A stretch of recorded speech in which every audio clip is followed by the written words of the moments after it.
folks. I'm Craig Lipinski. I'm Seth Castello. And I'm Chris Dunn. Chris Dunn is not here. Chris Dunn is literally right down the road from me right now. Why isn't he at your house, Craig?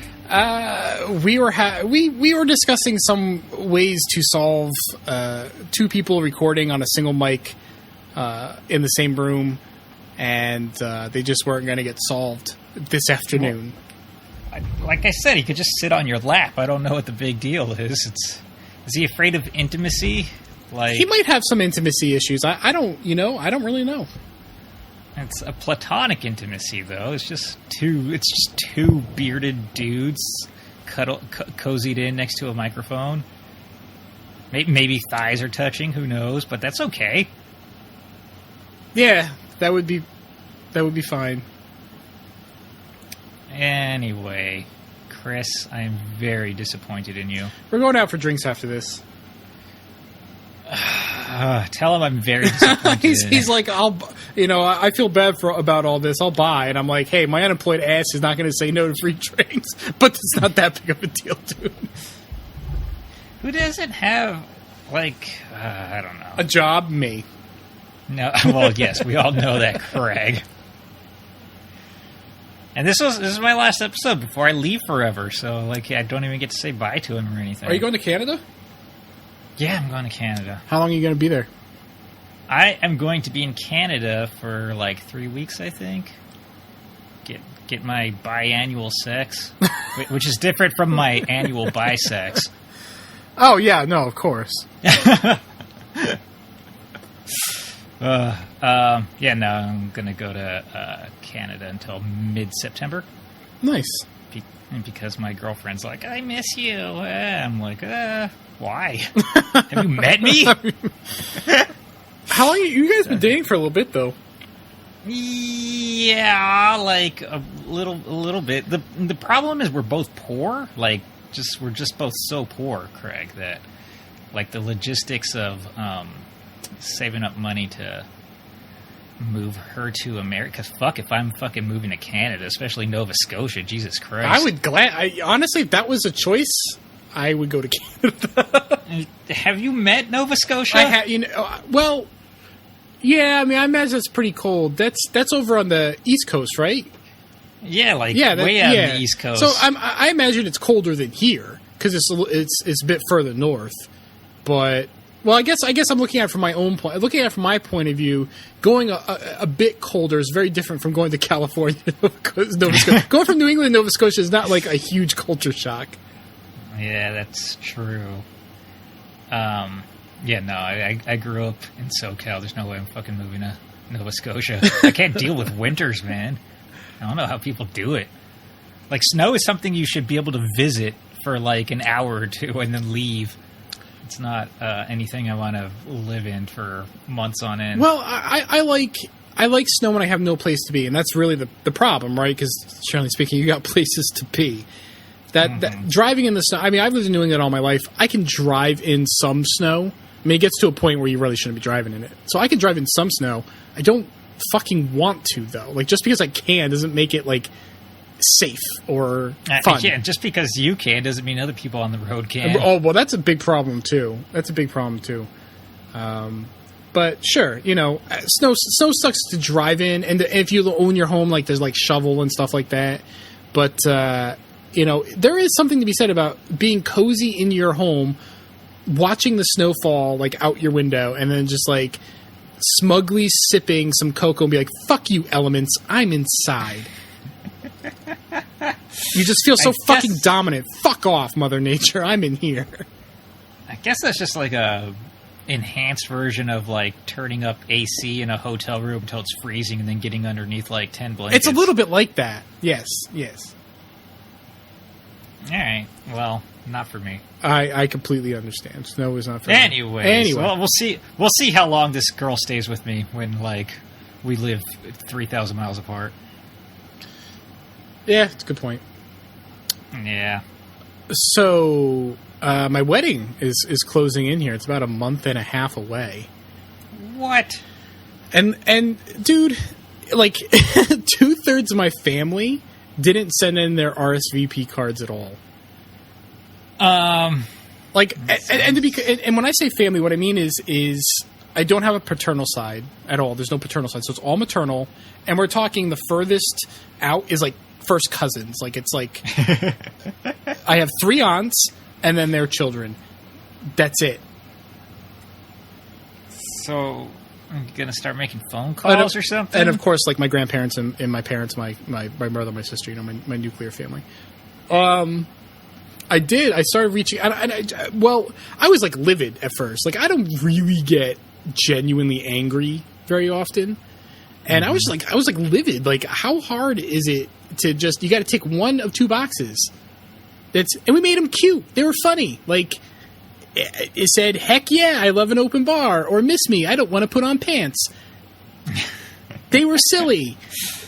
They were funny. Just tick one of those funny boxes and put it in the envelope that we already addressed and we already stamped and send it out within 2 months. We gave you 2 months. 2 months.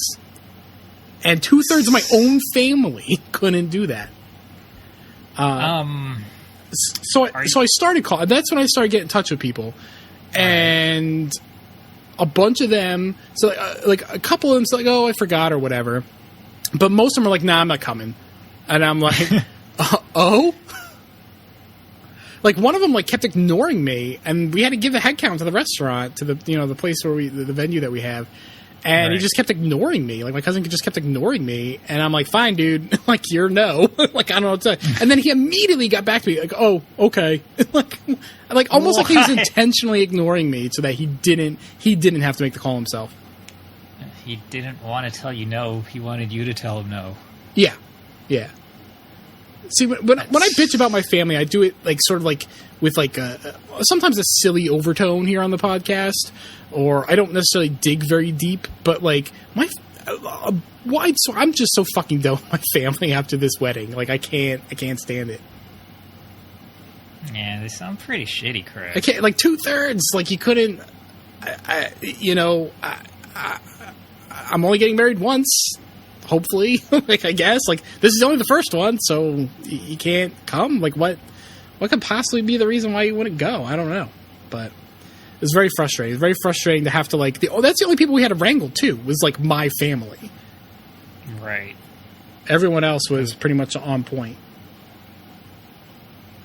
Because bad genes, Craig. Bad genes on you from your family. Megan's family's on point. Yeah, a few of us in my family are all right. I like to think of myself in the all right column.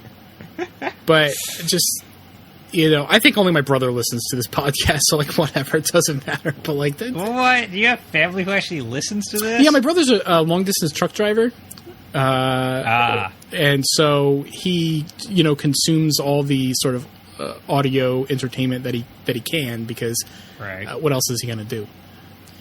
Well, shout out to your brother. Shout out to my brother, whose family did RSVP, and in time. See, that's the part of the good side of the family, man. Well, I wouldn't go that far. In families of shitty people, there's always usually at least 2 good people. Yeah, it doesn't. Yeah, that's it. There's not. It's not universally shitty. I mean, I'm not going to call out who's shitty and who's not on this podcast. Even if they don't listen to it, I'm not going to do that. But there are some folks who are like not shitty, and the people who are shitty in different ways. Like you can't pin it down and say like, oh, my whole family is this or my whole family is that. Like they have they specialize. It's class-based shittiness. Got to cover all the ranges, man. Yeah, no kidding. And I mean, to me, like I ask for nothing from my family. I don't ask for anything. I keep to myself. I don't ask for anything. And like the one time, I'm not even asking for anything. I'm come eat my free food and drink my free booze. That's for 5. You got to see me get married for 5 minutes first, but that's literally it. And they can't do it. Like I'm done. I can't even do it anymore, man. I'm sorry, Craig. No, that's fine. I'm not like the weird thing is like normally I would be feeling sorry for myself. Like I would be like upset and sad about it. But like this has pushed me to a point where I'm actually angry. I'm not sad. I'm angry about it. sorry you're angry. If you invited me, I wouldn't come. I don't like weddings. Most people don't, and I can appreciate that. Weddings are not. I mean, that's why our ceremony is like 5 to 7 minutes. It's literally like wham, bam, here are the rings, smooch, let's go eat. I would get back to you in a timely manner to tell you I was not coming. You're not flying across. I appreciate that. Mm-hmm. How have you been? Anyway, I've been okay. It's been hot. I actually went out like into the beach and like sort of swam and stuff. It was crazy. I went outside, Craig. I like the beach. I don't go swimming in the water. I mean, I have a pool here if I want to go swimming, but I can't really swim. How do you live on the coast and not know how to swim? I can float on my back and like travel around that way. Wow. I can't swim, but I cannot drown. Okay. I mean, that's a start. I tried real person swimming, and I got tired in like 3 seconds. I was like, Jesus, how does anybody do this? I was trying to get the dog to swim, but she doesn't swim either. She will go out as far as like her toes touch the ground, and then she will just bark at me and stuff because she doesn't want to go swimming. She just likes to wade. And this is all unfortunate because it's just making me like tanner and darker, and then I'm going to be traveling soon, and then that just makes me get like more random searches at the airport, which is God, I'm like so anxious. I hate airport traveling, man. Airports are the goddamn worst, and I'm leaving in 3 days now, and I'm just like full of anxiety. So is it the flying or is it the airport? It's the airport. See, I'm the inverse. I love, because I don't do it very often, so it's when I do end up doing it every couple of years, it's sort of like a novelty. I mean, listen, no one likes the security or the TSA or anything like that, but you know, the whole airport process is, I stop short of calling it fun, but I like it. The flying scares the shit out of me. But going through security, getting my shitty bagel, you know, like waiting at the gate, like, I like that stuff. I do. I don't know why. What part of flying are you afraid of? Being in a tin can in the sky. Like, that is what I'm terrified of. Yeah, there's like 100 other people up there. At least if you're gonna die, you got company. It's better than dying alone. I think I'd rather die alone. What? What are you, a fucking cat? No, I don't wanna like rocket across the sky only to like fall out of it suddenly and perish. I feel like an airplane crash for me anyway would be like one of the better ways to go. At least I'm like doing something, trying to do something. Yeah, I guess. I mean, there are other like more embarrassing, less interesting ways to go, but yeah. But you know you're gonna die. You have. I mean, I don't know how long it takes for like, you know, a 747 or whatever to fall out of the sky, but it's gonna be a little bit. Like you're gonna know, like you know it's coming. Yeah. But then you like smash and then you're just gone. So it's fine. I'm not super like afraid of dying anyway. So I guess flying's kind of fun. Like you just got your 3DS or whatever. Oh, you cramped in that seat. I'm like 3 times the size of you in this tiny seat, like with all this turbulence, which is terrible. Yeah, the seats just keep getting smaller. They do. And the food costs money now. Oh, see, I only go to Japan, so they keep you fed, and international flights. They keep cramming food down you. It's like, nah, man. Are you cramped on international flights? The times I've flown internationally, I usually have like a decent amount of leg room. The fucking yeah, I mean, you have a little more leg room than you do like on a smaller plane, but it's not by much. And you know, I'm a big dude. Like, I'm not just like fat. Like I'm a tall, stocky guy, you know. It's tough in those seats. There's just not a lot of room. There's a lot of volume to you, Chris. There's some right. I mean, don't get me wrong, I'm a little pudgy, but even without that pudge, like I'm shaped like a barrel. Like there's just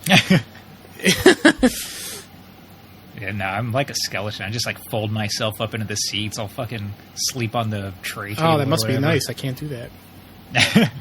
It hurts. I wake up and my whole skeleton hurts, but it's better than other people have it, I think. That might be true. Anyways. Well, I hope you have fun on your trip. We'll see. We'll see. It's summer there, so there's no snow. So, which should be good. Should be good times. Yes, we have summer on this coast too. Yes, it's summer we in do the have northern that. hemisphere. The northern hemisphere, in case people were wondering, it's summer right now. Yes. Not like that damn southern hemisphere in their winter. That's gotta be so weird to have like Christmas during. Well, it probably doesn't matter. I mean, what is it, like 70 degrees on Christmas where you live? It gets down to like the 60s. That's so nice. Maybe 50s at night. Yeah, that's a little cool. But I mean, 60s and 70s is so nice. Yeah, absolutely. All right. Well, once again, why I'm not moving to Nova Scotia. No, it's fine. I don't blame you. Do we want to talk about some video games? Sure. All right. Let's talk about video games. Well, I've been playing Okami on the Switch, and it is fantastic. I haven't played Okami in 10 years since it came out on the Wii, 2008. Right. And I feel like 10 years is a really good amount of time to pass between, playing a game that you really enjoy, like replaying it. Because, I mean, give or take, it's not scientific or anything like that, but, if you play it too soon, even if you like the game, like it's still familiar. You haven't forgotten enough of it. So it's not as engaging. You're just redoing stuff that you haven't forgotten yet. And if you wait too long, that game stands a chance, I think, of being just slightly too antiquated to be engaging. Not to say that every retro game is like boring, but like for every like good game, I think every retro game that stood the test of time, there's probably like at least a couple hundred that really didn't. So it's just sometimes things become outmoded, and you run the risk if you wait too long to replay it, I think. So 10 years seems pretty solid. And Okami is great. Being able to draw right there on the touchscreen is awesome. It accepts the input right away. Like playing Okami on like our standard controller, you hold down, the right shoulder button to bring up the celestial brush. But if you're playing on the Switch in handheld mode, you can do that, or you can just put your finger down and just start drawing. It takes it right away. Yeah, that's cool. It's very cool. It looks great. It runs very smoothly, and it's just a lot of fun to play. Yeah. I played this game back on the Wii. Was that the first time you played it, or did you play it on PS2? No, that was the first time I played it. First time I played it was on the Wii. And I beat like 1/3 of the game, which feels like one ending. Mm-hmm. And it's really good, but I was like done with it at that point. I just couldn't keep going. Yeah, it's got multiple acts, and I would say, I mean, and I'm using the word act loosely. It's not like a term that the game uses, but there's like these distinct parts to it. And I would say like the last third of the game, it does move a bit sluggishly. You didn't even get to that point, but it does feel like it should be. I got like halfway through the second part of the game. A lot of commentary has been made about Okami's length, and I do think it's a fair criticism because I see it as well. But it's not like it's not an outlier. If you look at like 3D Zeldas that came, that started coming out around that time, you look at Wind Waker, to Twilight Princess, to Skyward Sword. Those all got increasingly longer. And Okami's like 40-hour length. I mean, Okami's at the beginning of that chronology, so it's like 40-hour length for like an action adventure kind of game. Seems out of place, but I mean, Zelda followed that path too. So, like in historical context, Okami's actually not that long. It's right on point. So I personally, I couldn't beat Skyward Sword either because that game, well, besides being terrible, was also just too long. It's not like a super long game. I have fucking like 200 hours in Xenoblade 2 at this point right now.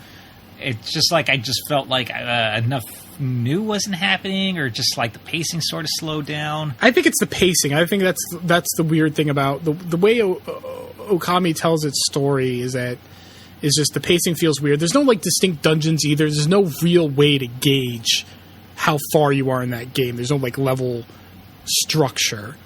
There's no Right. MacGuffins. You got X out of Y MacGuffins or anything like that. That part of Zelda, it is shoes. So there's no... It's really hard to judge where you're at. And that can lead to, like, feeling like the pacing is off. And that's a fair criticism. It's totally fair. But, I mean, at the end of the day, it takes about 40 hours to complete, which is not, again, compared to, like, Zelda, is not outrageous. Really love the game's aesthetics, and I love its like motives and stuff, motifs. I like any game where you like take ugly, burnt out stuff and like restore nature to it. I am like there because it's just pretty and it just feels good, like restoring lands and stuff, Yeah. And that's the whole point of Okami, at least the parts I played. But That's a big motif for Okami. I was reading this article about someone who's like replaying it, and they couldn't finish it. They said a big part of it is sort of like the portrayal of women, and in particular how the character Isan, which is like this little dude that rides on Amaterasu, reacts to women. And I think it's a fair criticism. I mean, my personal reaction to that person's reaction is it's a little overboard, because Isan will call like women babes and stuff like that, and act lewd towards. There's like this deity that has like peach blossom looking boobs and butt, and Isan's like really lewd to her. But I don't think Isan's ever painted as like a positive character.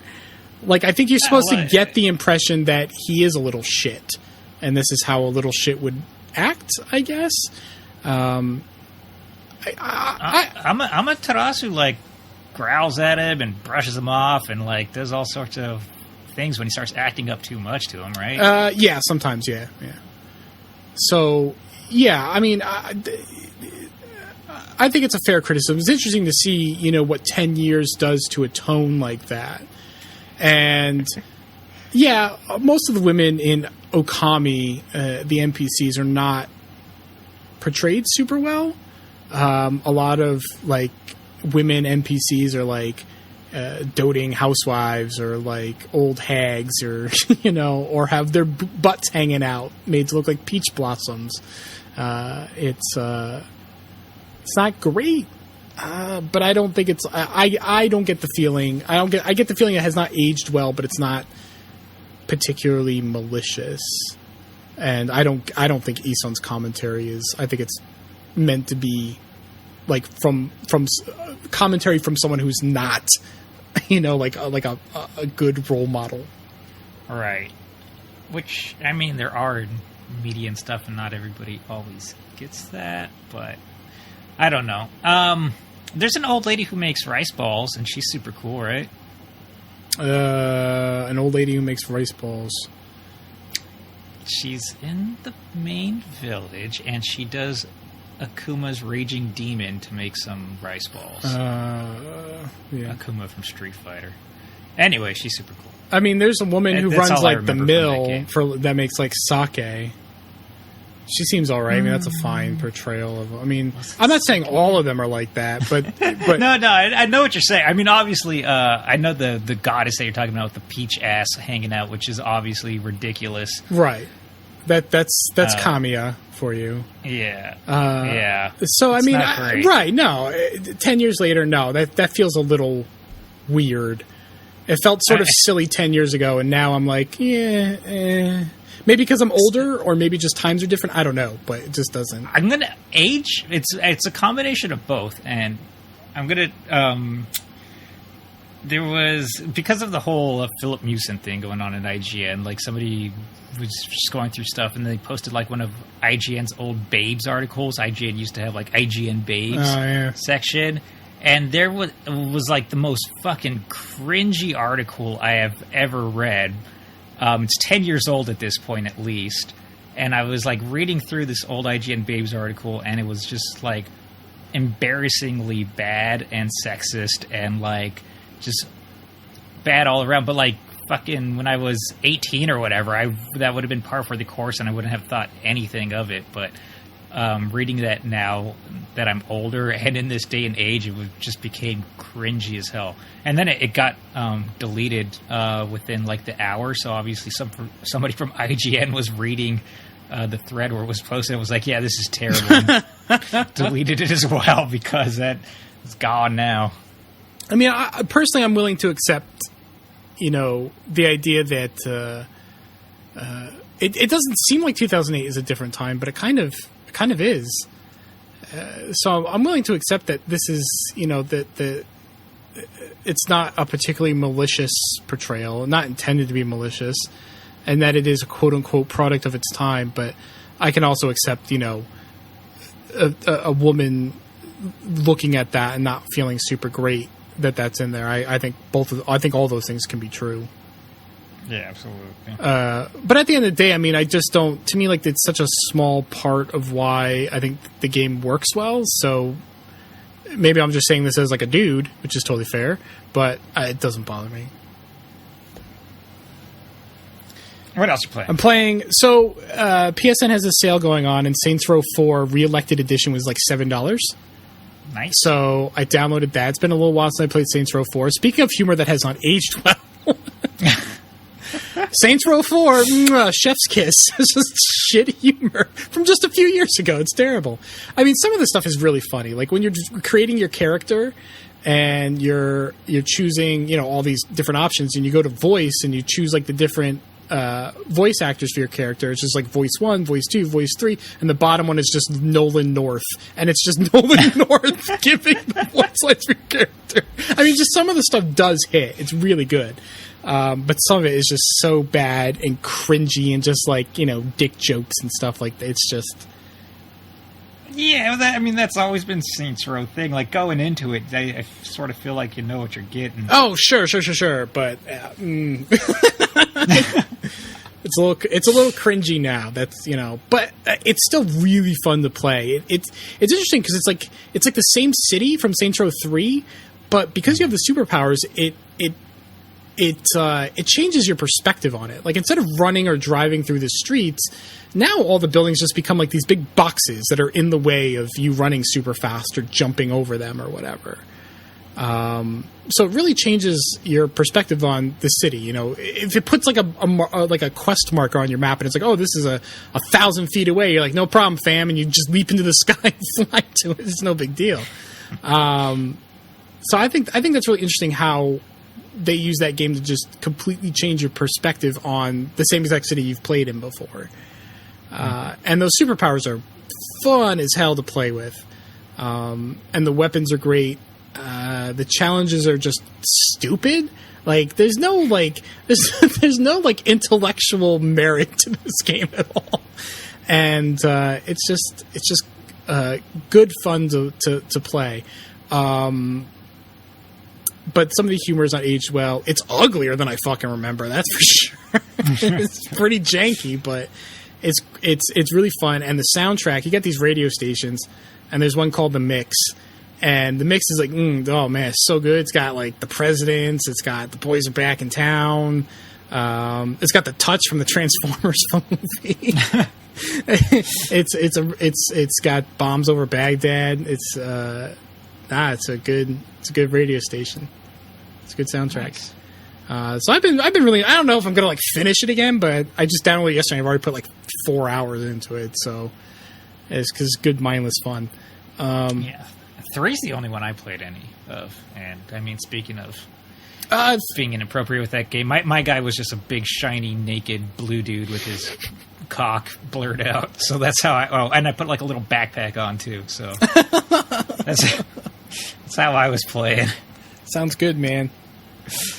3 was good. I liked 4. A lot of people didn't like it. It's the same city, but the superpower stuff just feels good, because those games became like ridiculous more and more ridiculous over time, and more of a power fantasy. So it just makes sense to just completely lean into that. I enjoyed it. So I played the Valkyria Chronicles 4 demo on Switch. And speaking of a blast from 10 years ago, Valkyria Chronicles, the first one came out in 2008. I'm just beginning to think like 2008 was like a really good year for video games. Okami on Wii and Valkyria Chronicles, The World Ends With You, Fallout 3 is a good year. Tales of Vesperia. And a lot of these games are coming back too, which is really cool. Coming back. Now, to be fair, this is Valkyria Chronicles 4, so it's not like the first time we've been playing it since 2008, but 2 and 3 were on the PSP. They were all right. The third one didn't come out here, but they had some issues where like the map would be broken up into different zones, so you have to like load between these zones while you're trying to play a strategy game is a little hinky. The tone was a bit different too. It was a little more childish, I guess. I don't know. Right. They were fine.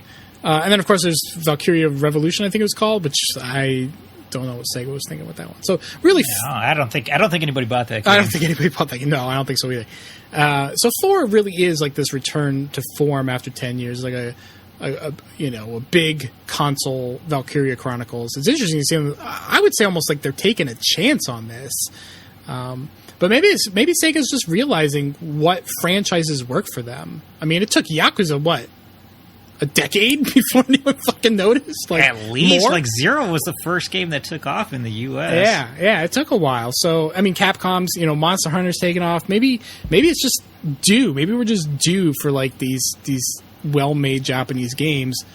Maybe it was just me just hammering away on them on YouTube over these years. I don't know. I'll take credit. It's fine. But, it's a nice return to form. The demo, kind of eases you into it. I mean, not a lot's happening there. But if you haven't played Valkyria Chronicles, it's got this fantastic, like, watercolor art style. And it's like this weird alternate history, magical, techno kind of like World War One. So it's like steampunk and like magic at the same time, but like very limited. Like there aren't like wizards like roaming around shooting lightning bolts or whatever at each other. But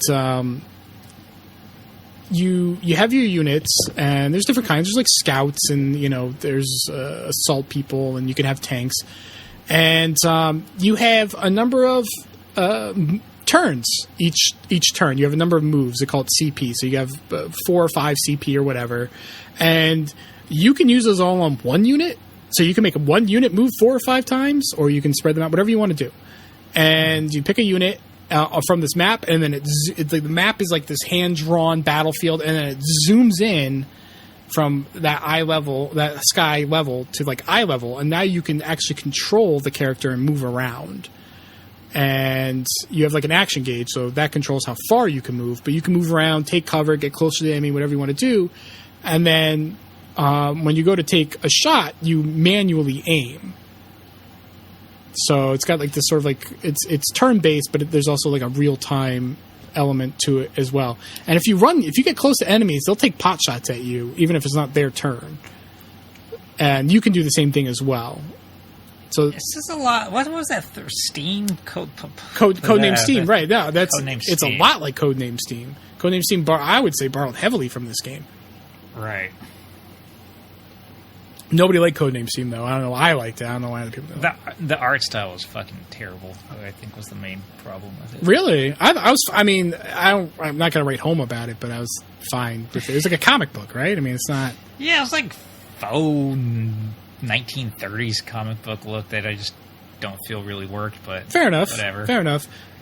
I think it just matched the weird kitschy tone, like Abraham Lincoln wanting to like stop aliens or whatever. I don't know. With Marth. Yes. Yeah, no, I'm looking at pictures of Codename Steam. It's fucking ugly. That's fine. I think the biggest problem with that game was that when the enemies moved, like, you had to sit there while the AI, like, it would take like a minute for like an enemy to move because the AI had to like work it out, and then you had to like watch you couldn't just skip past it. And there was a patch later that sped that up, but by that point, it already got like mediocre reviews, and everyone decided they weren't going to buy it. So, which is a shame. I like it. I think that's a pretty decent game. But Valkyria Chronicles, if you played Codename Steam for whatever reason, all 5 of you out there playing that game and haven't played Valkyria Chronicles, it's a lot like that. And it's good. I'm looking forward to the release. And you play the demo, your save carries over. What's the death? Is it permadeath? Not permadeath? I can't remember. I want to say permadeath because you can recruit. I mean, you usually get a whole stockpile of people. In the first game, you could have Ica and Vice from Skies of Arcadia. Oh, cool. Yeah. I'm like, oh, please have Ica and Vice again, please. So I want to say permadeath, but I can't. I didn't lose anyone in the demo, so I don't know. But all right. But it's a good game. You should check out the demo, Seth.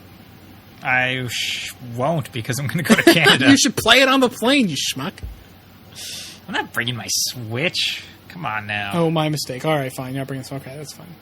And to segue, the other game I played was Metroid Prime Federation Force. Because we played that together. Yeah, with Chris, right, Chris? He's nodding. He's right here.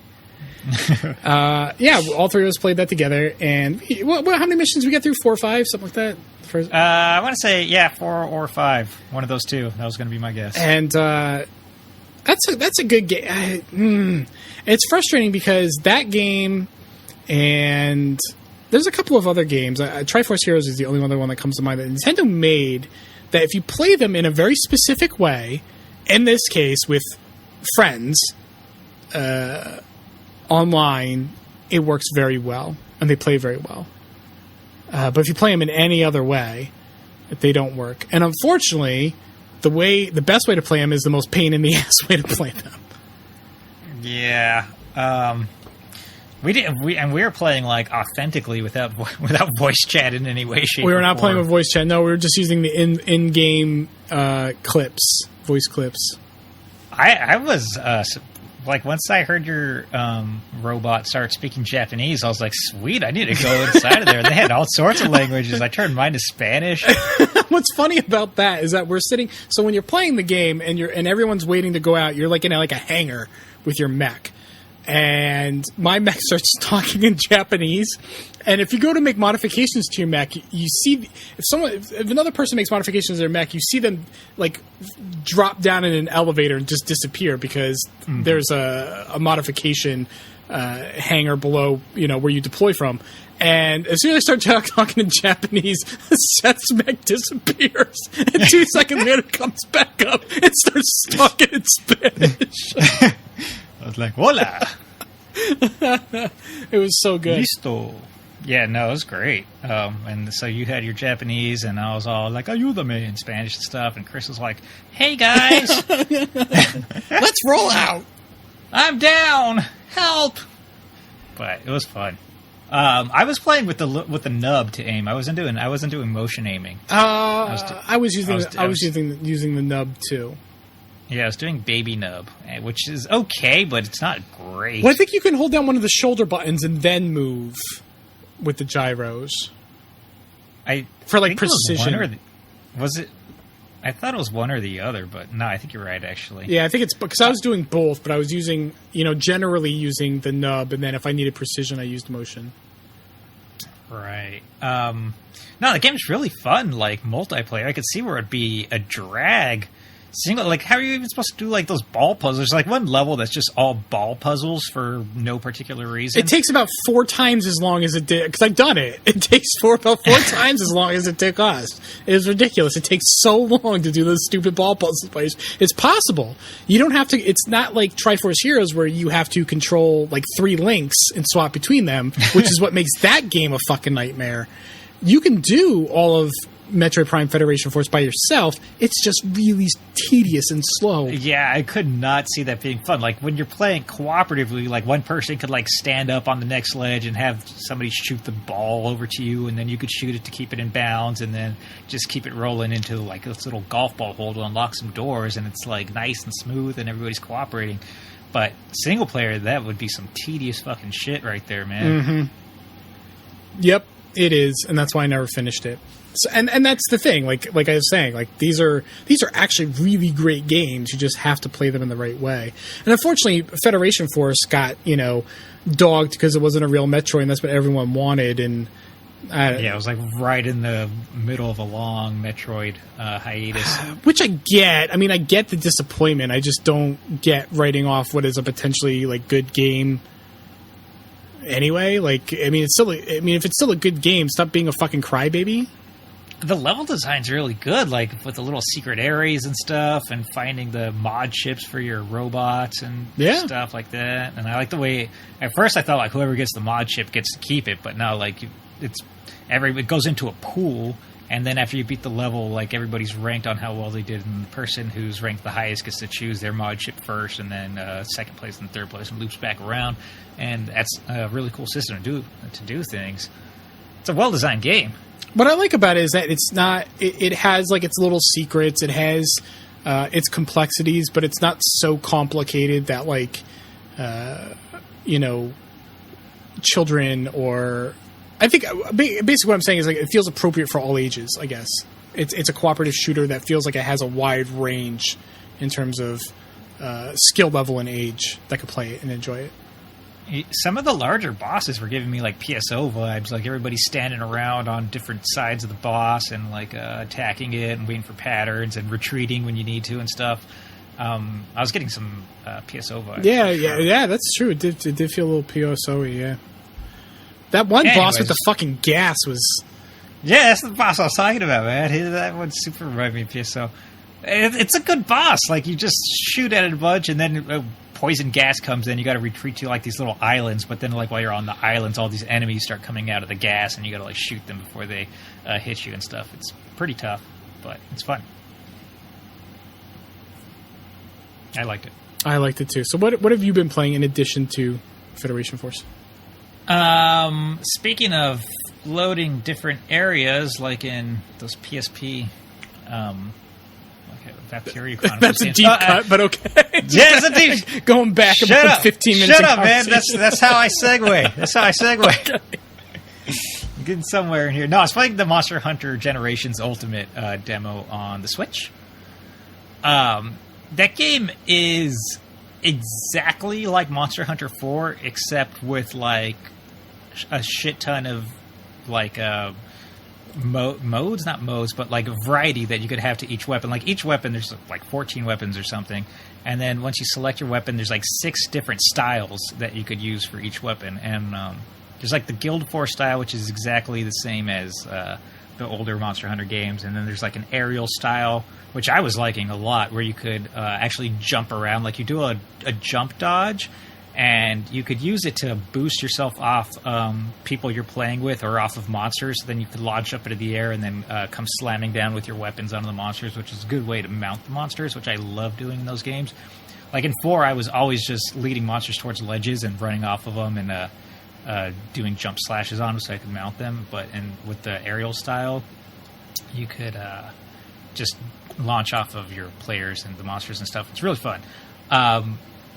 And then what else did I play? I played with the major difference, I guess, from the older games is that there's arts that you could like build up a gauge for, and then you hit the D-pad, and then you do some like super crazy anime move. I use the Switch X, so this one like you spinning around like crazy, and then flailing the Switch X around like crazy, and then turning into sword and like doing a charge thing, stuff like that. Did you play the first Generations on 3DS? No, I did not play Generations. Oh, okay, yeah. I'm playing Ultimate.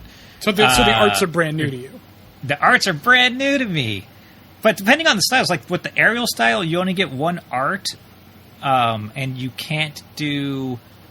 there's like special button combos for the different weapons that have been there since at least 4, because I've been using the Switch X since that game. Like, after you charge up the Switch X, you could switch it from the X into a knife, and then you could hit a X and B? Yeah, X and B at the same time, and then like you do this like charge move, and like you hold your blade into the monster and like charge it up, and like shoots a big explosion at the end of it. Like when you have the aerial style going on, you can't do that move right there.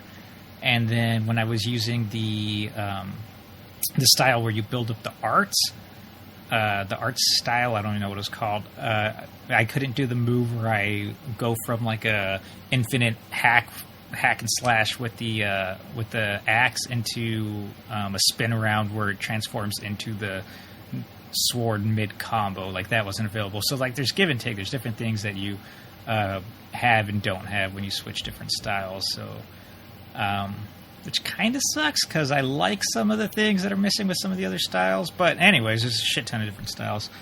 The game looks very much like a high-res 3DS game. It's not pretty. It's not I'm sure it looks a lot better on the 3DS, but overall, I want to get it. I want to get it because I was having a lot of fun with it. Did you play World? No, I did not play World. I was waiting because they always come out with an ultimate version, so I was just waiting for an ultimate version of World. That makes sense. I wonder if they're going to do that. I wonder if like the normies are like ready to like rebuy the game. I mean, Capcom does it with like Resident Evil and stuff. There's always like the gold edition that comes out all the time and stuff like that. Even Resident Evil 7's already had. I think that's a little bit different than like splitting like an online player base though. That's true. Well, the way I understand World is working is that it's like getting constant update patches, so I figure like it'll just probably be more like a complete edition or something that'll come out. Yeah, that's possible. Then everybody can still play together. I don't know. And also, I have been playing Craig. I'm trying to beat Xenoblade Chronicles before I leave to Canada because with 3 weeks, I'm going to have no idea what's going on. I'm at the very end of this game, and I'm going to talk about what I like about this game as far as game design goes, is that any point in the game, you could break from the story and just do whatever you want, side quests, blade quests, just anything you want. You have access to the full world at all times, which is super cool because, like, even if like there's like a super pressing thing coming up in the story, it doesn't make any sense story-wise, but I like that it takes the gameplay conveniences over the story. Like, literally, like, there could be... No, I don't want to spoil shit. But let's say there's some really crazy shit going on, and I could just be like, all right, well, I don't want to do this right now, and then I could travel off to one of the other Titans and do whatever I want, even though it doesn't make any sense. And I like that. And I also like that NPCs in the game have stars next to their names if they have something new to say. They have like a little speech bubble above their head, and they'll have a star next to their name if they have something to say, which saves me so much time because I am one of those like OCD compulsive people who would talk to every single NPC like over and over just to see if they have new shit to say, which I'm sure is not a problem for a lot of people, but for me it saves me so much time. I could be like, oh, this dude over here is actually going to be saying something different because it's indicated as such. But also, I lost 2 hours of progress last night because the game fucking froze on me, which was not very fun. That sucks. I beat... there's, like, rare monsters in the game that are, like, giant versions of other monsters, and they're harder to take down, and sometimes you have to beat them to complete a Blades Infinity Chart quest or something. So I beat one of those real quick, and then I hit the start button to go into the menu to fast travel, and then I just got like stuck in the start menu. Like it just said characters, but no characters popped up, and the music was playing, and the background was going, but just nothing, and I was mashing everything and waiting forever, and nothing. So I had to reset the game. And I lost 2 hours. It had been 2 hours since my previous save, Craig. Why did you wait so long? I played the game for 200 hours and it's hadn't had any problems so far, so I just wasn't expecting anything. And the only reason I had a previous save, because every time you use a core crystal to like try to summon blades, rare blades and stuff, it saves the game so that you can't save scum and try to get rare blades. So I'd been like mining for fucking... I'm only missing 2 more rare blades in the game. But I was mining for those blades, and then I got one, and then it had auto-saved, and then that was my last save. So you didn't even manually save. Why did you wait so fucking long to manually save? I've gone way longer in the game. Sometimes you're just playing. And you don't, like, need to save. I was doing stuff, Craig. You can save anywhere, right? Yeah, absolutely. Yeah, you should have been fucking doing this. Yeah, absolutely. Gee whiz. I was going to save soon, too. I was going to fast travel back to another place and just, like, do some more Infinity Chart stuff and then save, and then I didn't, and now I'm very, like, sad. And you're not going to learn your lesson, are you? I'm going to beat the game tonight, I would say. That's how close to the end I am, so I don't think it's going to matter. Oh, also, when you beat the game, I had to ask this online because I was like, I don't want to beat the game and then like not have access to all the shit I've been doing. Apparently, when you beat the game, after you beat it, the last save, it saves the game and it puts you like right before the last boss, so then you could still go back and do everything that you want to do. So at no point is the world closed off to you, which is super cool. So you could beat it and then still like do side quests and other stuff like that after you beat the game, which is what I'm planning on doing. Cool. And that's it from me. All right, well, let's talk about some news. Chris is not here. God rest his soul. Let's see here. We got this chap. Was it Philip Mewson? Mewson. Thank you very much. Philip Mewson of IGN plagiarized his Dead Cells video review from another YouTuber. And he was fired. And in the wake of that, turned out he basically plagiarized fucking everything he's ever fucking done. From Wikipedia, Reddit, other reviews, other videos, and in some cases, like, word for word. Like, we're not talking like... I mean, his Dead Cells video review is, you know, high school level, like, just changed it up, like, a little bit, but clearly he plagiarized the source material. He changed it up a little bit, but it's clear he plagiarized. But there's stuff he did that is... It is literally word for word, entire passages from other people. The Fire Emblem Warriors preview is one of the better, more entertaining ones because you could like literally read along with. I think it's either Nintendo Life or Nintendo Wire. You could read along with like what they wrote while you watch his video, and it's like he's basically reading it. Yeah. And then also one about the HD Rumble in Switch. That was a good one because it made the HD Rumble, because that's not even an opinion. He's talking about like magnets and stuff. He's actually talking about technology, and he's like passing it off as if he understands what's in the HD Rumble when it was someone probably smarter than him.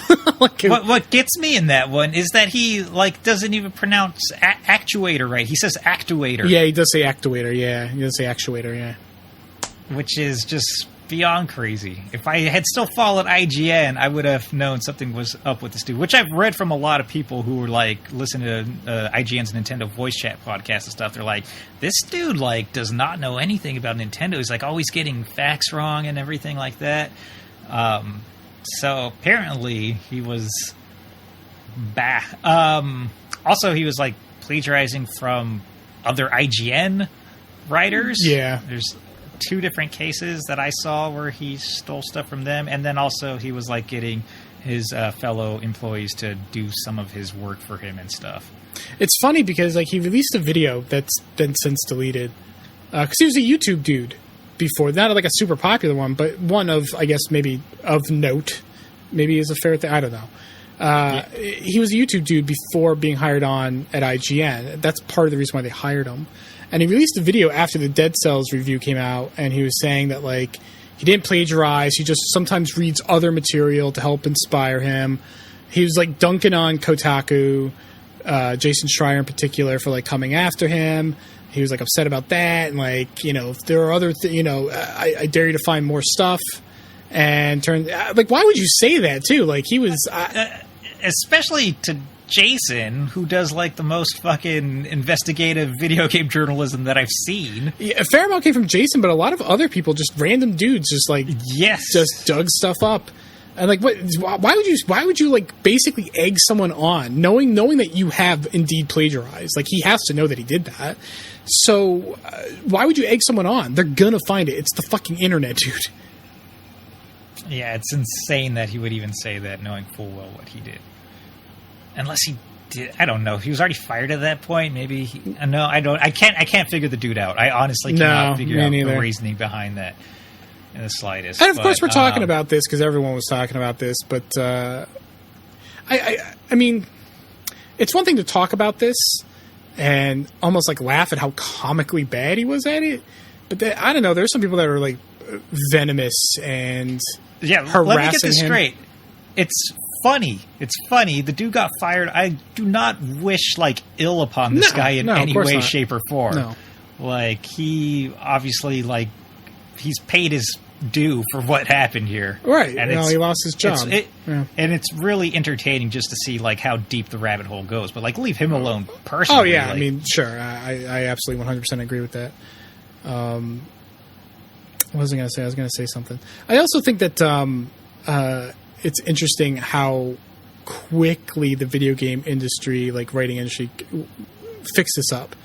To me, like people claim a lot of things about video game writers, and some of it are true. Like some of them, I mean, IGN is basically the WWE of video game journalism. Like it's not great, but like there are still some standards that these outlets adhere to, and it's good to see them go after something like this so fast and get it fixed so quickly, or quote unquote fixed as well as it can be, resolve the issue in whatever capacity it can be so quickly.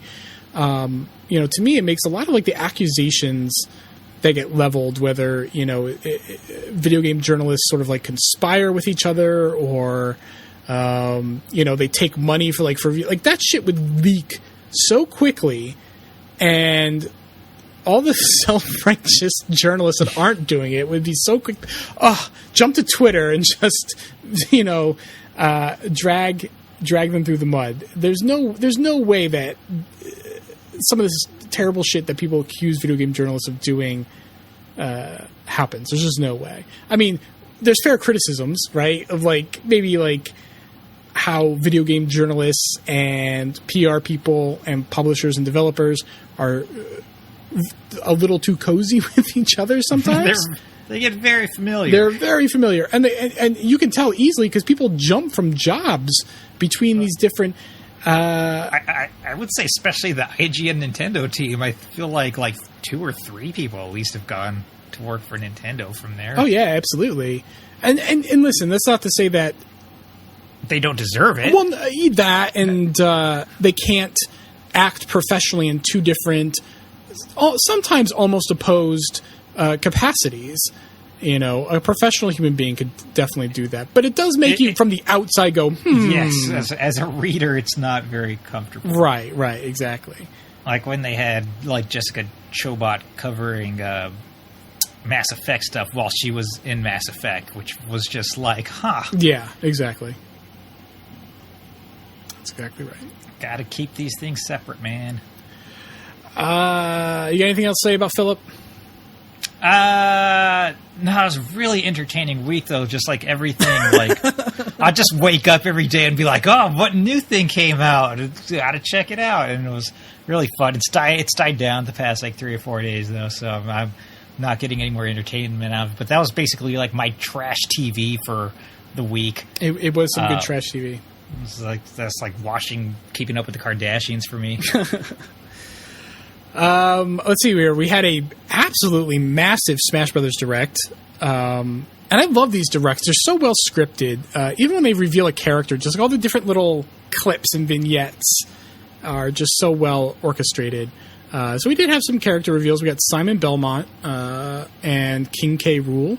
And Simon Belmont, I love that he looks like the fucking Conan Barbarian original Simon. He looks badass. Not the gay goth Simon Belmont. Is that the one from the Wii fighting game? Yeah, something like that. Who was that? Was that the Kojima? Not Hideo, but I forget the dude's name. He does that sort of gothic art. Oh, yeah. For Castlevania. And it has its place. The artist Kojima. And it certainly has its place. I say gay goth, tongue firmly planted in cheek. But I like the original Simon Belmont. I think it just fits in with Smash Brothers so much better. King K. Rool can, I don't know, eat shit. I don't care. What's wrong with King K. Rool, man? I know this was a fan favorite. I'm not really sure why. He doesn't strike me as an interesting villain. I think he's got an ugly character design, too.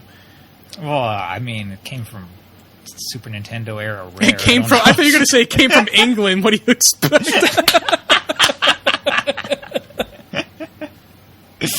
I love King K. Rool in the first Donkey Kong Country. I thought he was like a great last boss fight.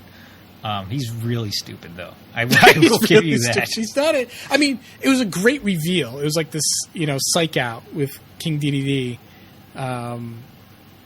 But yeah, no.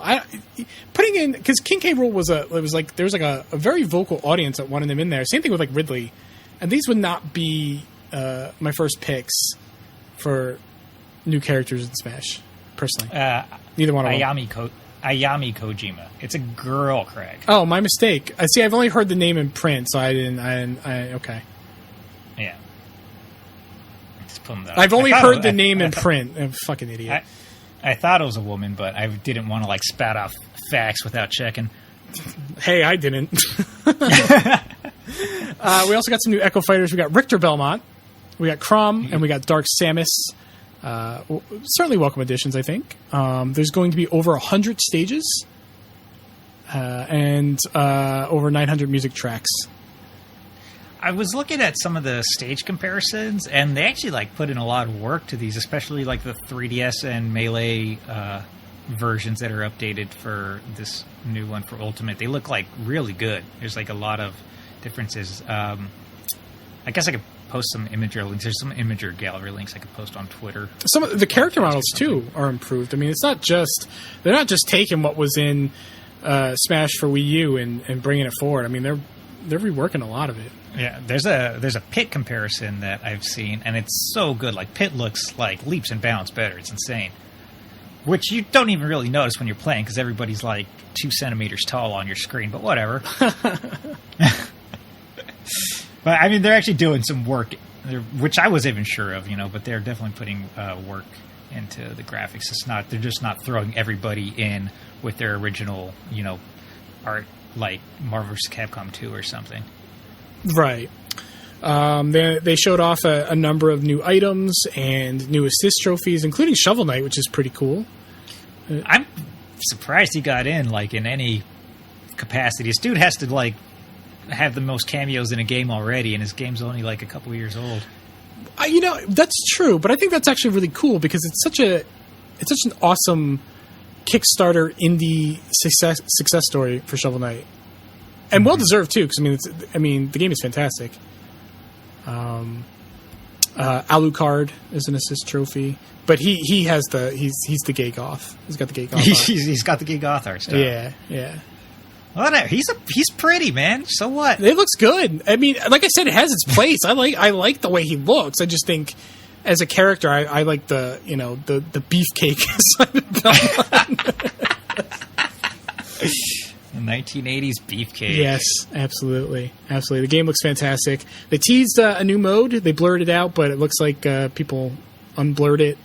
It's a mode called Spirits, which... What does that mean? Well, I mean, nobody really knows, but it might tie into the fact that several Nintendo characters have died during these directs. Luigi got fucking his soul ripped out of him, man. Rip in peace, Luigi. I like when I saw that coming, I was like, oh, Simon's good. Because obviously Luigi's in the Castlevania castle in that opening movie. And I was like, oh, Simon's going to come and save him. And then, fucking Luigi dies. Nintendo released a statement saying he's fine. Oh, but, yeah, no. He's dead. They're all dead. Mario's dead. Mega Man's dead. Dead. Oh. Anyway, game is shaping up great. Can't wait to see more from it. It looks really good. We got a couple of we got some games coming to Switch. We got Reverie. Oh shit! I just hit the scroll. No, don't do it, Craig. We got Reverie, which is it's very Earthbound-esque. It takes inspiration from, I think, New Zealand lore, which is interesting. It's already available on, I think, PS4 and Vita. So that's cool. That's coming to Switch. We also got Child of Light and Valiant Hearts, and Child of Light 2 was teased. Those latter games are coming from Ubisoft. I like that the Switch is becoming like this repository for really fun, inexpensive and/or indie games. I mean, surely you could think of something a little more modern than Child of Light or Valiant Hearts. I mean, Child of Light is fantastic. If you have not played Child of Light, fantastic is a stretch. It's a really good game. Child of Light is a really good game. If you haven't played it, you should check it out on Switch when it comes out. But I don't know what well they're pulling stuff from. Like Valiant Hearts, yeah, that's fine. Put it on Switch. I mean, well, Child of Light, because they're teasing the second game, so they probably like want to put out. Yeah, that makes sense. Yeah, because only 7 million people owned a Wii U, so if they're like Nintendo only gamers, you probably haven't played it. I don't know. That's true. Reverie looks exactly like fucking Earthbound. Like if Earthbound played like a Zelda game. Yeah. I like want to play it, but at the same time, I'm like mad at how much it just looks like fucking Earthbound. I'm like, get your own fucking art style. This looks fun. This looks fun. I hate that I like this. Pretty much. That's where I'm at. I hate that I'm going to play it. I think Play Asia is the publisher for the physical release of that game. What? Yeah. I didn't even know I was getting a physical release. Well, not the Switch. I don't know about the Switch, but you can get the Vita version. I think the PS4 version on Play Asia. The fact that it's offered on Play Asia is the only reason why I haven't bought it. The physical version. Fuck. They're pretty shameless with their tactics to get people to buy from there. Oh, I don't mind the ass and titties. I mind the gamer gating. Yeah, I mean that's what they're definitely appealing to that sort of crowd. I don't even know who runs Play Asia though. Like what? I had to send a return once. My first copy of Somabringer died, and it took like 2 months to get a replacement. But I had to send it to China.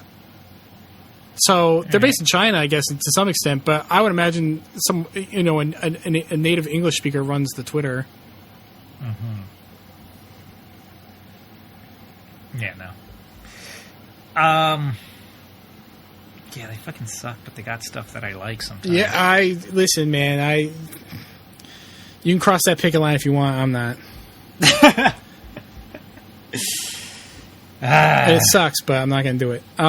Let's see here. South Park Game Boy Color game pops up online. This one, I picked this news. Honestly, this is really not that interesting of news because it's not that interesting of a game. I just found it personally interesting because I was like 16 in like 1998, and I enjoyed South Park, and I thought it would be fun to have a South Park game on my Game Boy Color. And I remember it being previewed. I mean, I remember seeing like screenshots of it in Nintendo Power. But I think what ended up happening was, like at the 11th hour, Matt Stone, Trey Parker were like, "Nah, we don't want a South Park game on like a children's handheld," and so the license was just swapped out. It's like a surprisingly mature decision coming from them. Yes, yeah. So I forget what the license was. So I know in Europe it's a Maya the Bee game because the game is sort of license agnostic. It's just like a Lost Vikings swap between characters puzzle platformer kind of thing. It looks fun. I love puzzle platforms. I forgot I was going to download this game and play it, and then I completely forgot it existed right after I said that I was. But it looks really good. It's a Mary Kate and Ashley Olsen game in America. Oh, okay. It's a bit like Crazy Castle. We got that as the real Ghostbusters. There's a bunch of Crazy Castles, but we got one of them as the real Ghostbusters on Game Boy here. Right. And then there's a Mickey Mouse, I think, in Japan, and I think Europe got Garfield or something. It's the same exact game. They swapped these characters out. Yeah, Bugs Bunny, Roger Rabbit, those Crazy Castle games. Yeah. Yeah, they had to swap them in and out. So it's a bit like that. But I just thought it was interesting because it kind of took me back to that point in 1998 where I saw it in the back of a Nintendo Power Pack Watch or whatever they called it. And I'm like, yeah, I want to get that for my shiny new Game Boy Color, and it never came out.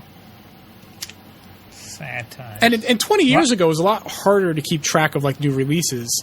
So I don't know. At that time, I never knew if it came out and I just couldn't find it. Mm-hmm. It wasn't as obvious. You weren't shopping online for games back then, so if you didn't see it in the store, you weren't getting it. No. I mean, we had the internet, but it wasn't like new releases were up on there. So right. What else you got? We got Germany's finally letting Nazi stuff in the video games. What do you mean, finally, Craig? Why you got to say it like that, man? Are you happy about it? No, I'm just kidding. No, I'm just reading your verbiage word for word. It's using the same guidelines as movies and other media in Germany. So no more like fake Nazis in their video games and stuff. Right. You could kill Nazis because Nazis are bad now. It's interesting. So like current games can't get that patched in. They would have to be resubmitted to Germany's form of the ESRB, the USK.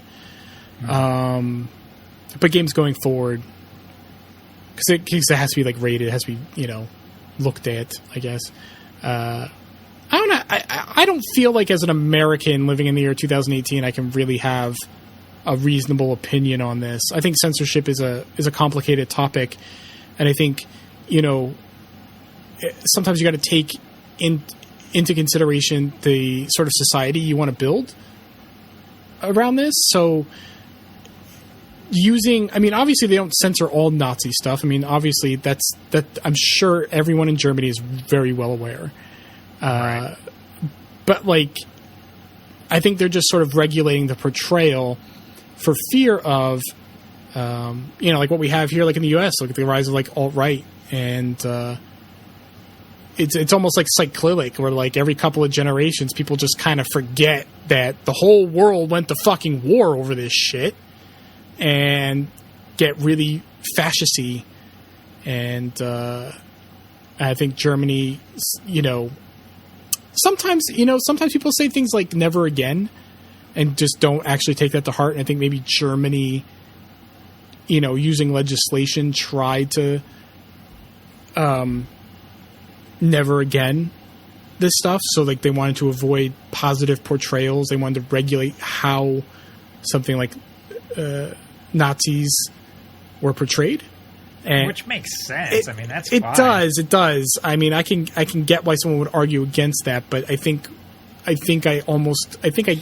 it's hard for me to say as an American over here, like, but I kind of like maybe agree with that standpoint. Yeah, no, I'm fine with that. I mean, but obviously they've allowed the stuff in lots of different media. Right, the separate but equal kind of like right. So like actually letting games be part of the guidelines that other media enjoys is what we're really the point here, and then that's a good thing, I guess. Yeah. And from what I've seen, most German gamers are happy with it because now they don't have to like import their games from different parts of Europe and stuff if they want uncensored versions. Yeah. So yeah, I can completely understand that. So it puts games on par with every other media. That's the best part of it. So that's good. Yeah. The Time Splitters license, the IP, has been purchased by Koch Media, not to be confused with the Koch brothers here in the U.S. Koch Industries, I believe they're called. They own Deep Silver and like the new THQ Nordic, right? Yeah. But so Free Radical owned the Time Splitters license themselves, right? They did, but Free Radical became Crytek, or was absorbed into Crytek, and I think then they were absorbed by Deep Silver, I think. Which in turn is owned by Koch Media, but they... So, I mean, basically they, like, sold it to their own parent company? They sold the Time Splitters franchise to their own parent company? That's interesting, yeah. I was wondering where you're going with that, but yeah, now I see what you're saying, and, yeah, I don't know. Because I was just trying to follow the trail. Well, it looks like Crytek UK was a separate studio. So Free Radical Design became Crytek UK, which I guess was separate from Crytek. So Crytek UK became Deep Silver Dam Buster Studios. That's a dumb fucking name. And that's terrible. Right. So I guess Crytek sold off Crytek UK. Whereas Crytek, the Big Daddy Crytek, held on to the license. It seems very strange. It's almost like the license is coming home to roost, right? But I'm not even 100% sure. No, this stuff gets weird. But I just like to say, I don't think I'd want to see a new Time Splitters, only because I imagine that the people who made Time Splitters are not there anymore. Yeah, probably, but I feel like it's not a super hard formula to replicate. I mean, it's just like, it's GoldenEye with like goofy time travel stuff. Yeah, but how many first person shooters have you seen along those lines recently? Zero, but right. I mean, it's not that hard of a formula. It's really not. I mean, as far as like actual designing a good game around that formula, yeah, that's going to take some work. But right, that's what I'm laying saying. laying out the blueprints of like you got multiple missions depending on like the difficulty level. You get more and cooler stuff, and then there's like time travel shenanigans. That's basically Time Splitters in a nutshell. Would that formula sell today, though? I mean, honestly, I know to like me or you, yes, but to the broader audience, the idea of like completing, like having level-based shooters, I mean, I don't know. Listen, man, because also it's also known for its multiplayer mode with like a ton of customization and in level builder. Like sure, I agree. Which I feel like people would eat up if done well. But I mean, like Monster Hunter and Yakuza selling now, Craig. Anything could happen. I think it would have to be highly stylized. I think it would have to stand out visually. Yeah. Maybe like the box art from like Time Splitters 2. Maybe just super comic booky with weird proportions. I mean, they already got generic bald guy, so they're halfway there. They do have generic bald guy. Yeah, I feel like it would be a tough sell to be successful, and I think the people who made it a good game in the first place, they're probably not there. And it's been so long. Like, it would be one thing if we were like at Time Splitters like 10, and the series continued to iterate over this entire time, but now you're following up from Time Splitters 3. What do you follow up from? Do you do like the next logical move from 3? Or do you just fast forward and do something that's more modern? I would just reboot. I'd reboot. Just do your own thing with the same premise. I think they should just release a Time Splitters trilogy pack with a super awesome, like, strip the multiplayer modes from Time Splitters 1, 2, and 3, right? And then make, like, and just have Time Splitters 1, 2, and 3 campaigns, and then have, like, this separate multiplayer component. Because, like, as you were saying, that's probably where the sales are. That's probably where the audience is going to be. So, like, make that its new original thing. Build it around customization and map building. Yeah, I think that would be nice. I don't even know anybody who's played the first Time Splitters. That was PS2 only. It was PS2 only, right? And had really ugly box art. Yeah, it's terrible. And the game was all right. The game was all right. 2 was very good. 3 was... I loved, like, all the weird stuff it did with time travel in 3. Yeah, 3 was great. And 2 was great. Well, it makes me think of, there's a Titanfall 2 Titanfall 2 level where you have to swap back and forth between time.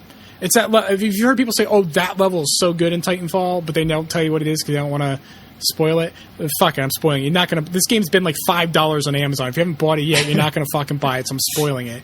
There's this really awesome. You get this device, and it allows you to swap back and forth between the present and the past, and you can do it seamlessly.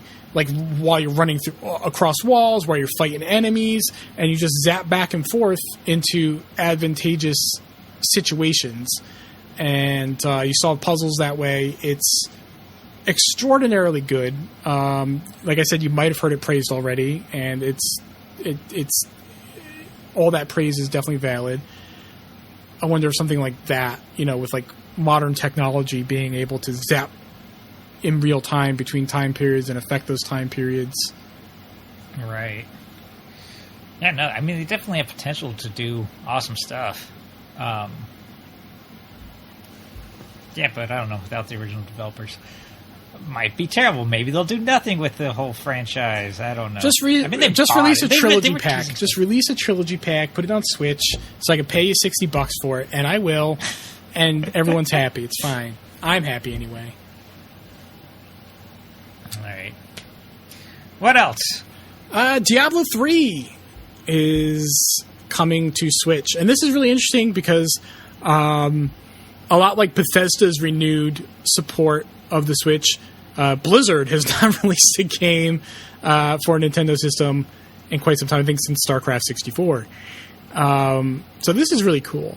And Diablo 3 is I played the PC version when it first came out.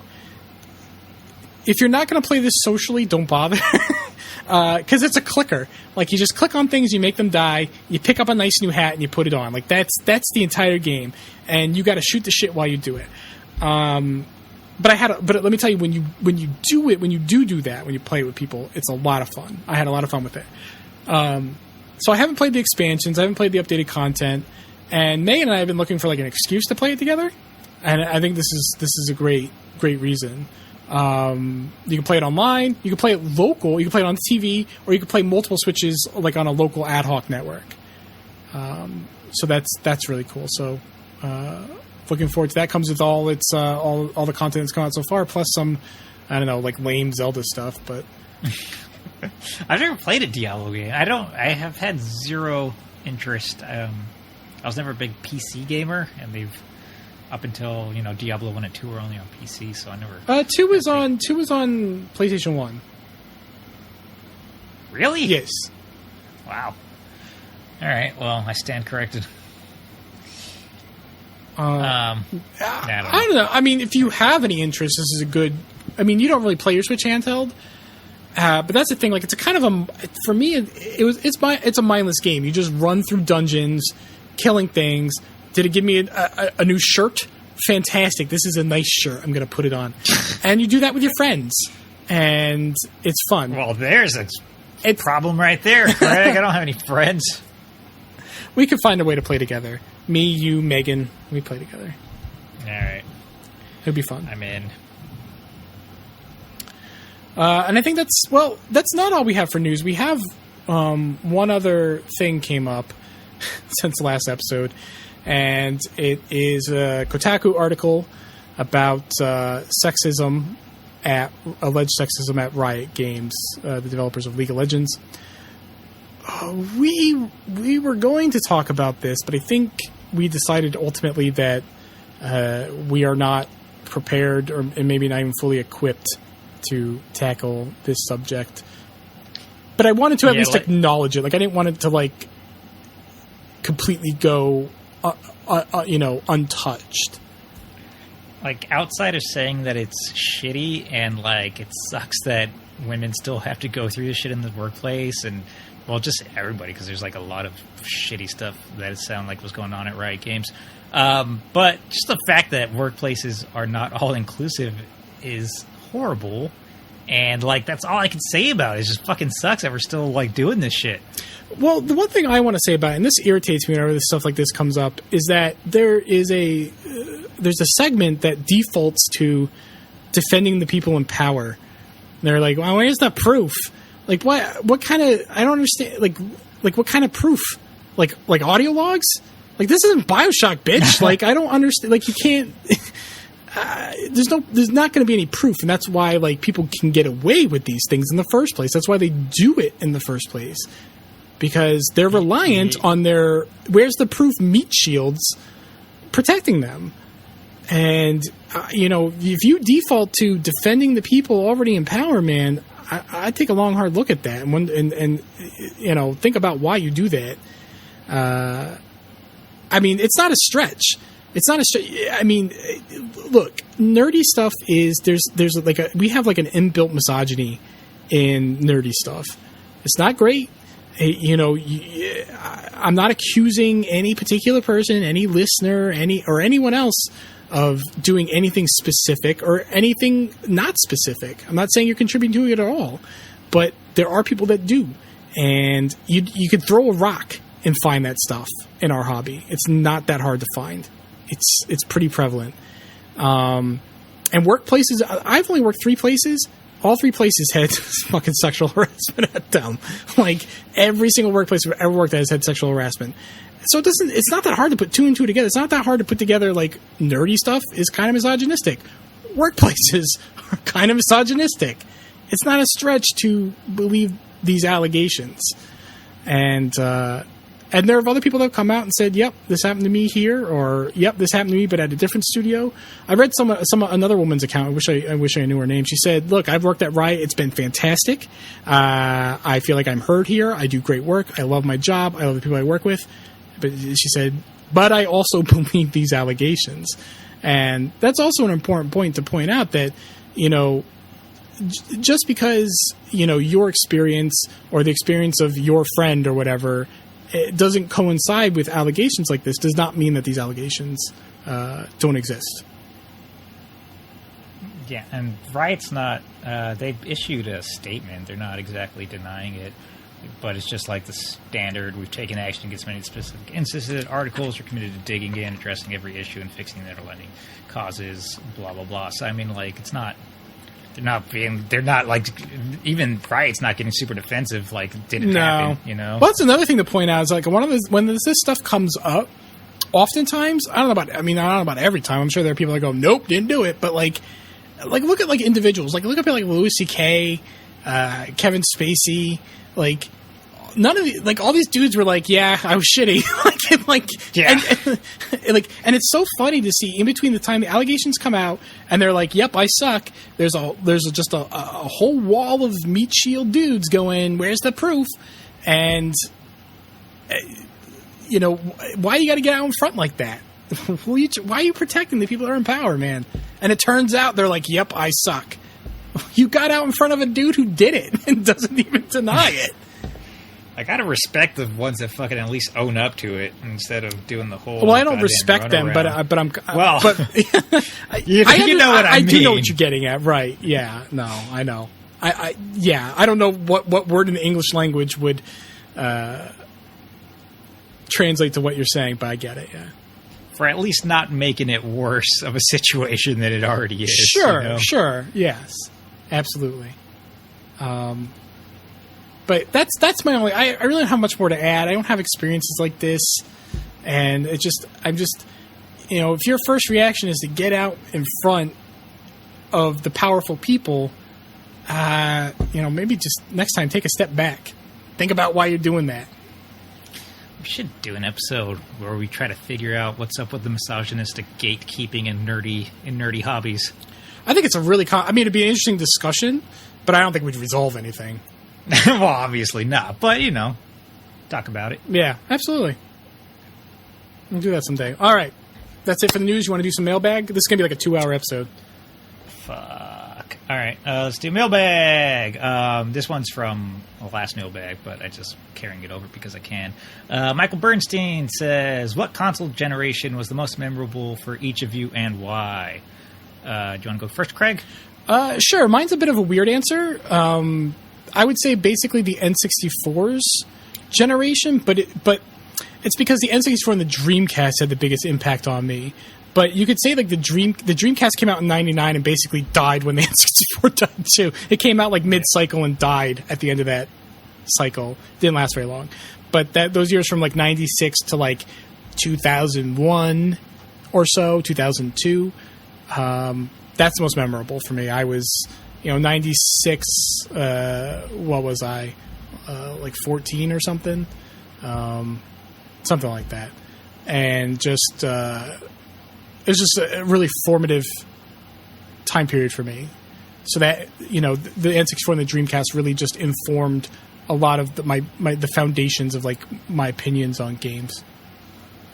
That's exactly where I was going. And I think a big part of that is also, I had just moved to a new small town, and I had my video games to keep me company. And I actually like made a lot of friends with them, and then would get together and do like 4-player like WWF, Nintendo 64 gaming, Mario Kart, all that fun stuff.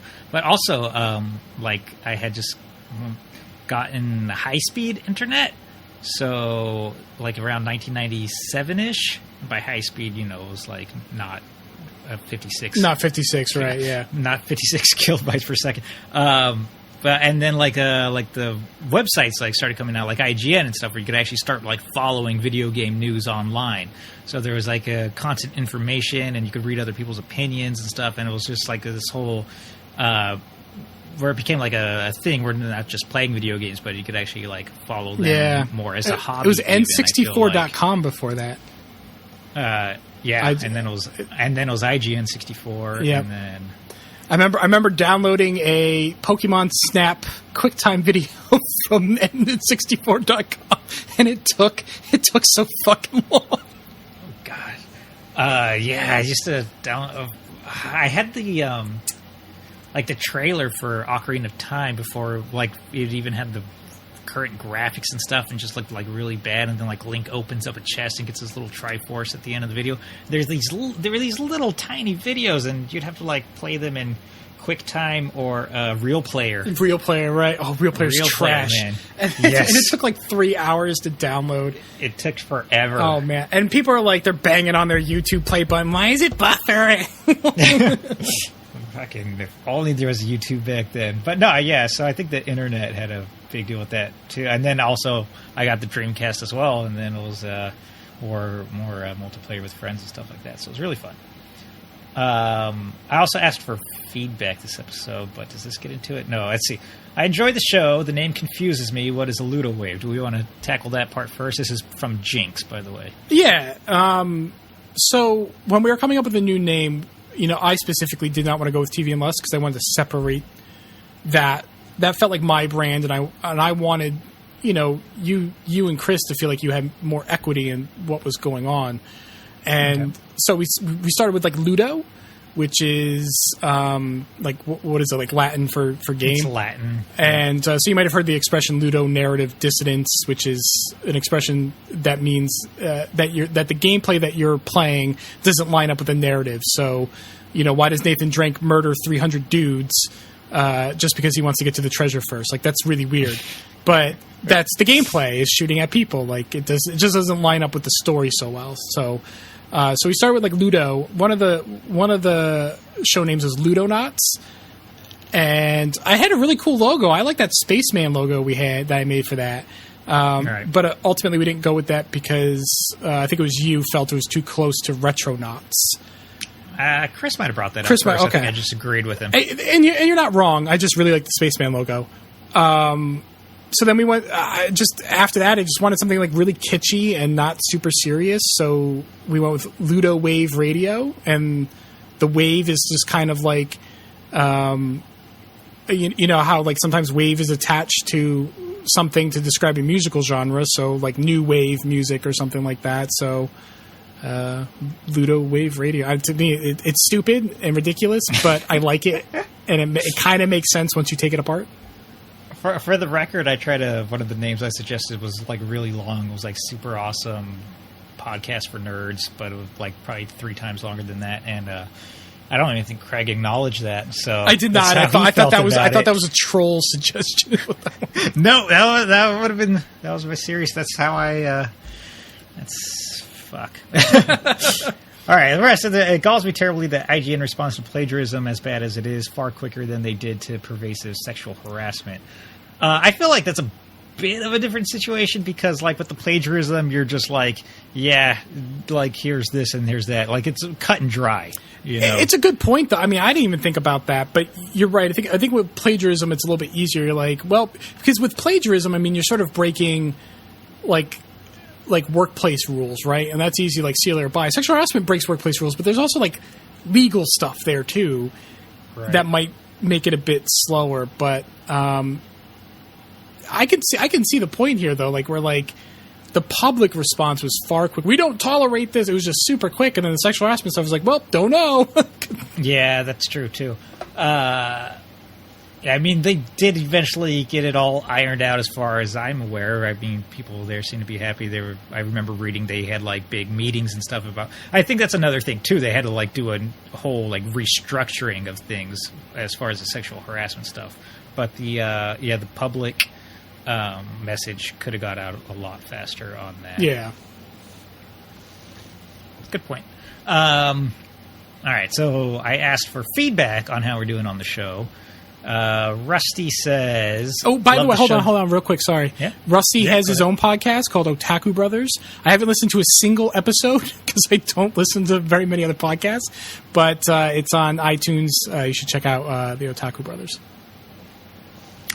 Rusty, you got a plug. I didn't even know you're getting one. All right, he says, love the show exactly as is, but I think getting Doug funny on all episodes is a big plus. Ha ha ha, he's not here.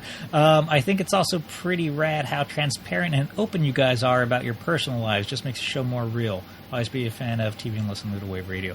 I think as far as the personal stuff goes, it's just easier to be like honest and upfront about why I'm broken and suck than it is to like dance around the issue, you know? And I think like enough people are like this in this day and age where they can relate to it, so it's not even like an embarrassing thing. Yeah. Like where before it'd be like a big social stigma, like, oh, he suffers from depression, you know. Now it's like, oh, me and fucking everybody else. I'm sad and broke too. Yeah, that's the world we're living in right now, unfortunately. As far as the transparency goes, I think for me, it's I guess my perspective is I don't. Like, for me personally, I don't really have so much to offer that someone else can't do, whether that's here on the podcast or, like, YouTube videos or whatever. Any white dude with a beard can hop on a podcast and talk about video games. And boy, howdy do they. The only thing that separates me from everyone else is me. And that's actually literally the reason why, like, very early on YouTube, all my videos start with, hey folks, Craig here. Like I didn't like being referred to as my name isn't TV and Lust. That was the name of the show, the channel. I introduced myself because that's the only thing I have that no one else does. I have me. That's it.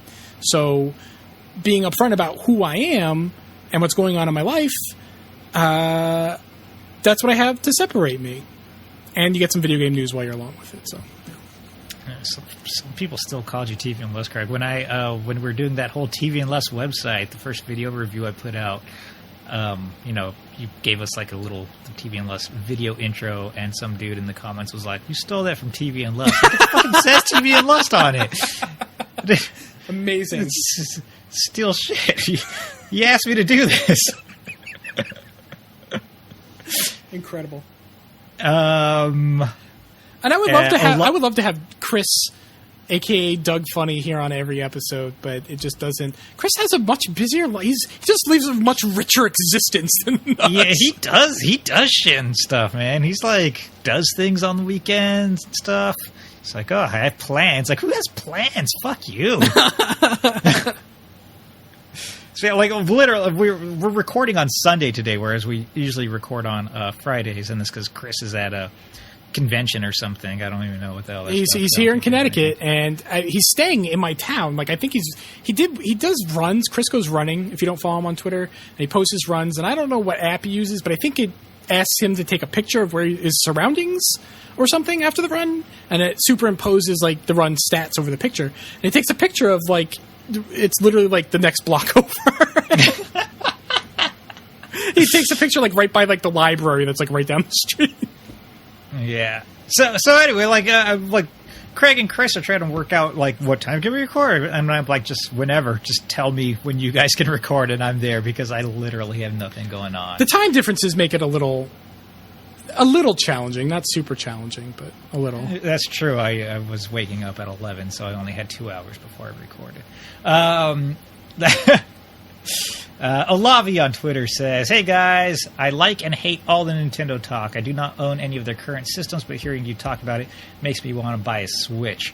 We talk a lot about Nintendo here on this podcast. Yeah, I mean, it's probably like 80% Nintendo. I would say so. Yeah, I mean, we play a lot of different stuff, but I think that we're all big Nintendo fans. We are all big Nintendo nerds. Yeah. We all were posting on like IGN's Nintendo boards way back in the day. So yeah, that's how we first talked to each other, was on the IGN Nintendo message board too. Yeah, so Chris was a mod. Sort of... Was he? Yes. Very late in the game. Yeah, he was a mod, yeah. Huh.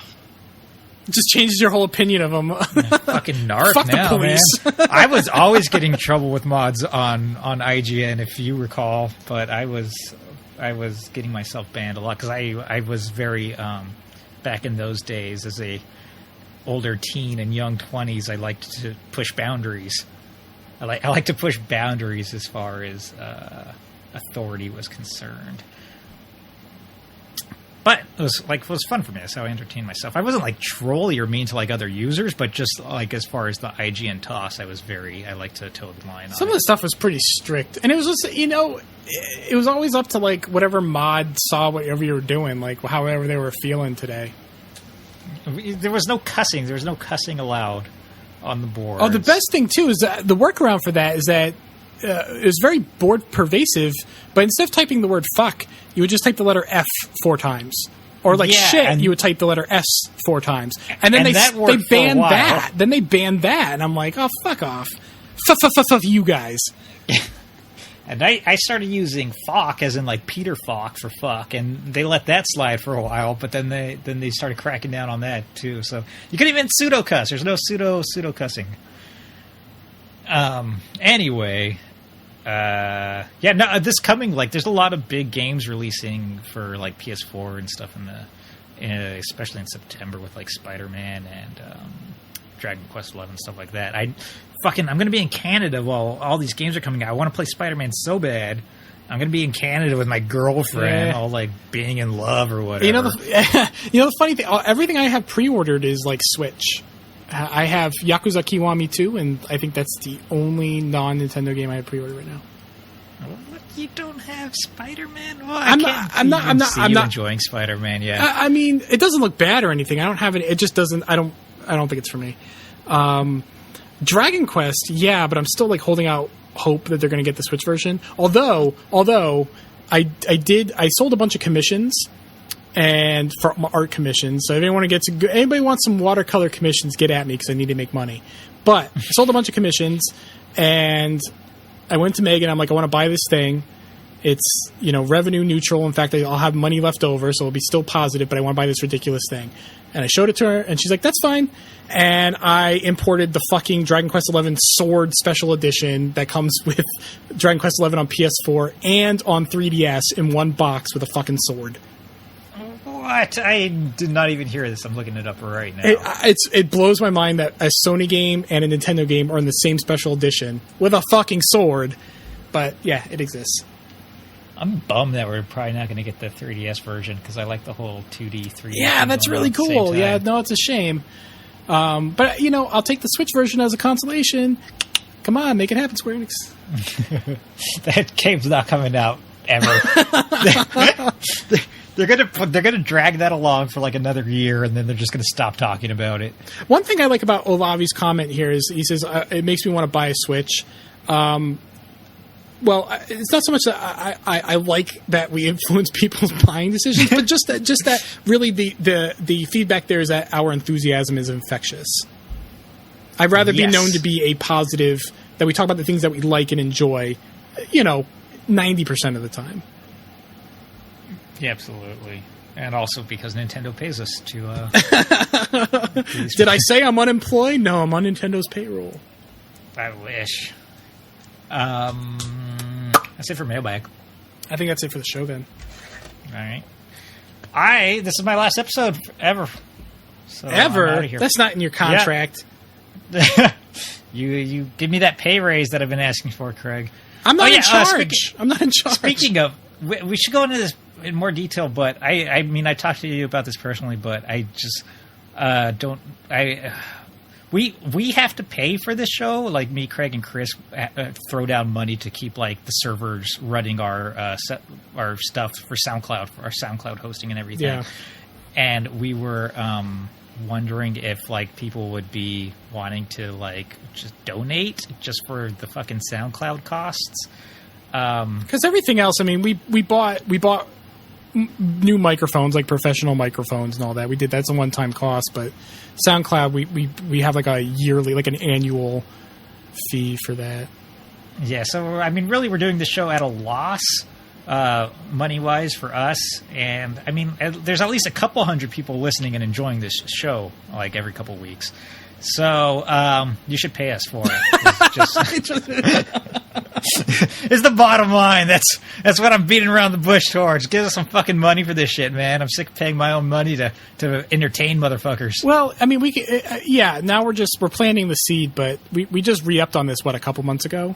Yeah, so there's a little while for us to figure out the logistics. But, now that I don't know what my employment situation is going to look like in 10 months. When I was employed, I'm like, whatever, I'll pay for it. But, I guess it's not. There's no harm in asking for donations. And it would be a nice way to show us that people. And then after we make whatever we make for the SoundCloud fee, we just reject everything else. I mean, it'd be great to make money off this, but I'm not looking to make money off this.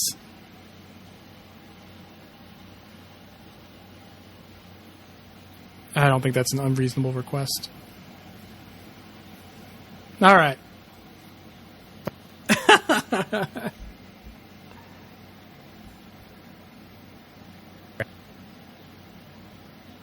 Yeah, we're at Ludowave Radio on Twitter.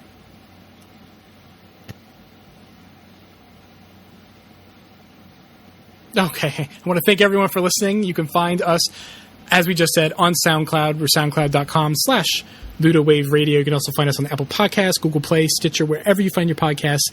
And please give us a review, particularly in iTunes, Apple Podcasts. That'd be super helpful. It takes just a couple of minutes and helps for discoverability for us. Let's see. You can find us also on Twitter and Facebook at Ludowave Radio on both. Our theme song is composed exclusively for us by Morning, Moon, and Mercury. You can find more of his stuff at morningmoonandmercury.bandcamp.com. You can find me, Craig. I'm on Twitter, Instagram, and YouTube at TV and Lust on all three. Seth, where can people find you? And if you want to follow Chris on Twitter, he's at @eChrisDunn. We're out. Bye.